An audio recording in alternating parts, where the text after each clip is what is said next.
জুলাইয়ের সেই কঠিন দিনগুলি যখন ইতিহাস লেখছিল, তখন এক যুবক নিজের অনাগত সন্তানে মায়াত্যাগ করে রাজপথে ঝাঁপিয়ে পড়েছিলেন। তিনি শরীফ ওসমান হাদি। কিন্তু এই বীর সাহসের পিছনের গল্প কি আমরা জানি কি সেই নারীর কথা যিনি শোকের পাহাড়ে দাঁড়িয়েছিলেন, নিজের আদর্শ থেকে বিস্মৃত হননি? যখন সারা দেশ হাদি ভাইয়ের শোকে, সোশ্যাল মিডিয়া থেকে টিভি নিউজ পর্যন্ত সবখানেই যখন তার নাম, তখন একটি মুখ আড়ালে রয়ে গেল। তিনি ওসমান হাদির স্ত্রী। লোকে প্রশ্ন তুলেছে, কেন তিনি ক্যামেরার সামনে আসছেন না? উত্তরটা সহজ কিন্তু গভীর। তিনি এতটাই পদ্মাশীল যে স্বামীর বিয়োগের মতো চরম মুহূর্তেও তিনি মহান আল্লাহ তাআলার বিধান পদ্মা লঙ্ঘন করতে রাজি হননি।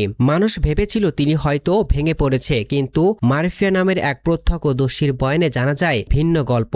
হাদিবাই যখন হাসপাতালে বিছানায় মৃত্যুর সাথে পাঞ্জা লড়ছিল, ঠিক তখনই এই মহাশীয় নারী সবাইকে সান্ত্বনা দিচ্ছিলেন। তিনি স্বামীর কানে কানে গিয়ে বলেছিলেন, আপনাদের ভাইদেরকে বলে এসেছি, কোটি কোটি মানুষ তোমার জন্য দোয়া করছে, এবার বিছানা থেকে উঠে এসো। কি প্রচন্ড মানসিক শক্তি থাকলে এমন পরিস্থিতিতে কেউ এতটা স্থির থাকতে পারে? হাদির শ্বশুর যখন বলছিল কাঁদতে কাঁদতে, আমার মেয়েটা আজ বিধবা, নাতিটা বাবা হারালো, আমি নাতিটার মুখের দিকে তাকাতে পারছি না, জানি না ওর ভবিষ্যৎ কি, তখন এই মেয়েটি আড়ালে থেকে নিজের ইমানি দৃঢ়তায় পরিবারকে আগলে রেখেছিলেন। স্বামীর বিপ্লবের পথে তিনি কখনো বাধা হননি, বরং সাংসারিক সব ঝামেলা থেকে হাদিকে মুক্ত রেখেছিলেন বলেই তিনি নির্ভয়ে রাজপথে লড়াই করতে পেরেছিলেন। একজন ওসমান হাদি হয়ে ওঠার পেছনে তার স্ত্রীর অবদান ছিল অপরিসীম। গর্ভবতী অবস্থায় অবহেলায় নয়, বরং তার কাজকে ভালোবেসে হাসি মুখে বিদায় দিয়েছিলেন। প্রচারের আলোয় না এসে তিনি প্রমাণ করেছেন,